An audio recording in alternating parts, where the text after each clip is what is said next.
In life, there are some people you just don't want to mess with, and teen inmates are one of them. With that in mind, here's our list of the top 10 horrifying teen inmates that will give you nightmares. Number 10. Will Cornick. Will Cornick admitted to psychiatrists that he had been planning to end the life of Anne McGuire, who was a Spanish teacher. He intended to do it 4 days earlier than he did, and he actually put out a Facebook message to his friends to see if any of them would end Anne's life for a payment of £10. On April 28, 2014, Will attended lessons as normal, and he went to the top floor for his Spanish lesson. Halfway through the lesson, he stabbed Anne 7 times in the back and neck with a knife. He then chased her into the corridor where Susan Francis, the head of languages, alerted by screams, ran to help her. She separated and shielded Anne from him and led Anne to a room away from him. Will then returned to his class and told a friend it was a shame that he had not ended Anne's life. Will had even brought a bottle of whiskey to celebrate and admitted he planned to end the lives of 2 other teachers as well. After he was arrested, psychiatrists said that Will possessed a gross lack of empathy for his victim and a degree of callousness rarely seen in clinical practice,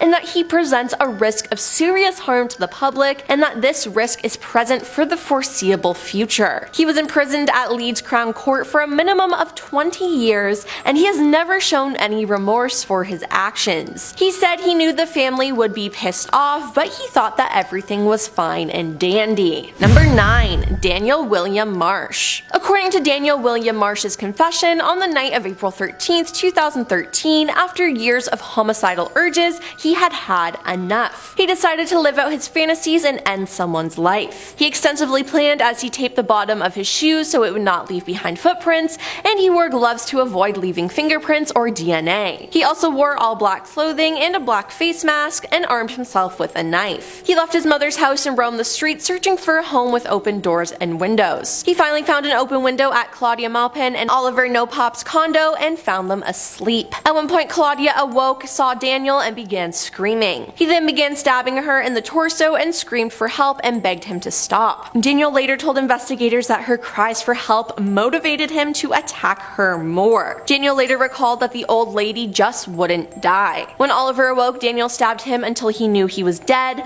and Daniel later told investigators that he continued stabbing them after they were deceased, saying it just felt right. In total, he inflicted over 128 stab wounds onto his victims. In addition, he cut the deceased victims' bodies open and examined and experimented on them. He also disemboweled them. According to first responders who were at the crime scenes, their organs had been removed from their bodies. According to Daniel, committing the crime gave him the most enjoyable feeling he had ever experienced. Then he went on to brag to all of his friends about the crime he committed and was eventually arrested. His juvenile status made him ineligible for the death penalty and life in prison without parole, and the maximum sentence he faced was 52 years to life. Number 8. Jesse Osborne. The Townville school shooting occurred on September 28, 2016 in Townville, South Carolina. Jesse Osborne shot 3 students and a teacher, critically wounding student Jacob Hall, who unfortunately died from his injuries 3 days later. Jesse, who also ended the life of his father before the shooting, was arrested as the sole suspect and charged with homicide and attempted homicide. The shooting started when Jesse drove into a fence of the school in a black pickup truck, got out of the vehicle, and began firing into the air, repeatedly shouting, "I hate my life." He then jumped the fence and began firing at people. Police received a 911 call on the shooting, and 15 minutes later the suspect was apprehended by a volunteer firefighter after his weapon jammed. According to Jesse, during his interview with police, he threw his weapon and his vest away after realizing he was going to hell and called his paternal grandparents in tears to confess what he had done. A body, later identified as the suspect's father, was later discovered at the family home by Jesse's grandmother. The unintelligible call from her grandson prompted her to go to the home to investigate. Jesse was trialed as an adult, and on November 13, 2019, he was sentenced to life in prison without parole for the death of Jacob Hall and 30 years for attempted homicide charges. Number 7. Alyssa Bustamante. Elizabeth Olten had her life taken by neighbor Alyssa Bustamante in St. Martin's, Missouri on October 21, 2009. Alyssa lured Elizabeth into the woods and strangled and stabbed her to death. death. Alessa ended her life simply due to homicidal ideation and to see what it was like to end someone's life. She was later indicted and pleaded guilty to second-degree homicide and armed criminal action and was sentenced to life in prison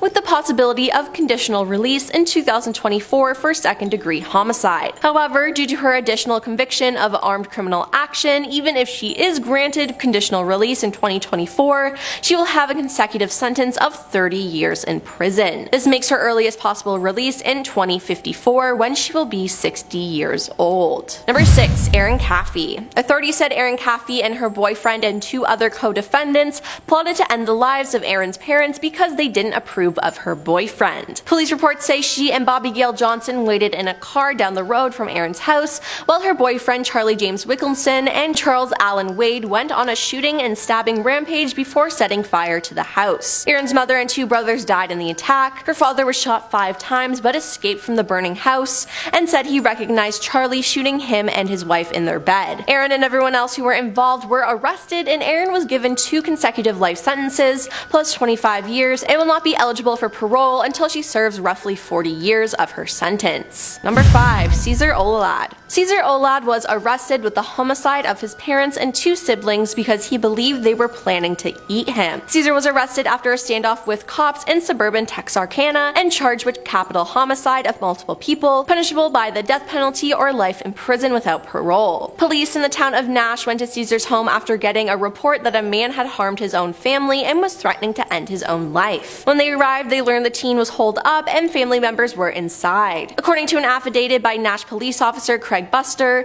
the teen, while barricaded inside, had called police saying he had pulled the trigger and shot his family. After persuading Cesar to end his standoff and surrender, police went inside the home and found the bodies of his parents, older sister, and younger brother all in the bathroom. It appears as if the victims had been shot at various places in the residence and had been dragged to the bathroom, according to the affidavit. Multiple spent cartridge casings were found throughout the home and blood splatter on multiple surfaces. Number 4. Ethan Orton. Police said Ethan Orton stabbed his parents and then used an axe on his mother when he saw she was still alive. Officers found him covered in blood outside the home. He was 17 at the time but was charged and tried as an adult. He told investigators at the scene that he ended the lives of his parents to take charge of my life. Forensic psychologist Tracy Thomas, who holds a doctorate in clinical psychology, testified that Ethan sought acceptance and validation from his parents but felt rejected by them. Tracy said Ethan ended their lives after he received an email from his mother that said she and his father wouldn't be a part of his life after he turned 18. Now, Ethan's trial was delayed while he underwent a mental evaluation. He was found competent to stand trial and he received a life sentence with a chance of parole in 50 years. Speaking publicly for the first time since the deaths, Ethan expressed regret for his actions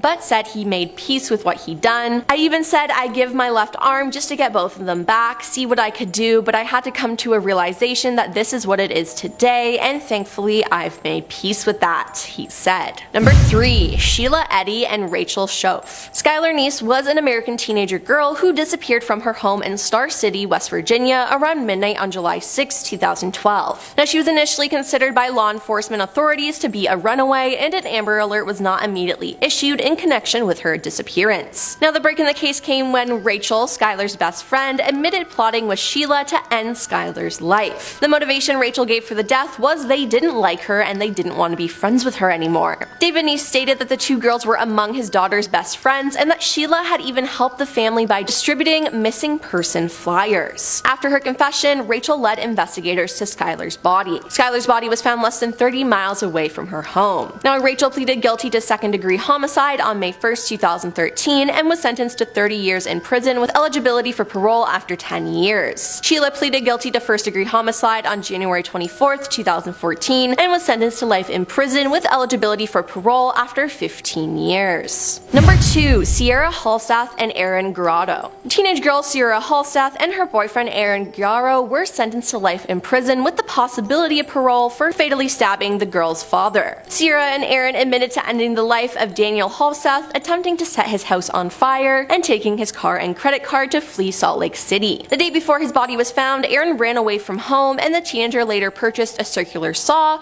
blades, bleach, lighter fluid, disposable gloves, and a drop cloth from stores near Sierra's home. Hundreds of dollars were also withdrawn from one of the Halseth's bank accounts. Now, after police arrested the couple, investigators found a video on Sierra's phone showing the couple giggling and discussing what officials said was the father's death. Now, Daniel's burnt body, stabbed and cut 70 times, was found in the garage of his Northwest Las Vegas home on April 9, 2021, and the teenagers were detained in Salt Lake City 4 days later. The two defendants pleaded guilty to all the counts they faced: homicide with a deadly weapon, conspiracy to commit homicide arson, robbery with a deadly weapon, conspiracy to commit robbery, and 4 counts of fraudulent use of a credit or debit card. District Judge Tiara Jones sentenced Sierra and Aaron to life in prison with the possibility of parole after 22 years, and the defendants were also ordered to pay $5,000 in restitution. And coming in at number 1 is Michelle Carter. Michelle Carter was dating Conrad Roy when he decided to end his own life. Michelle had actually encouraged him in text messages to end his life. The case was the subject of a notable investigation and involuntary manslaughter trial in Massachusetts. It involved scores of text messages, emails, and phone calls recorded between the couple that led up to his death,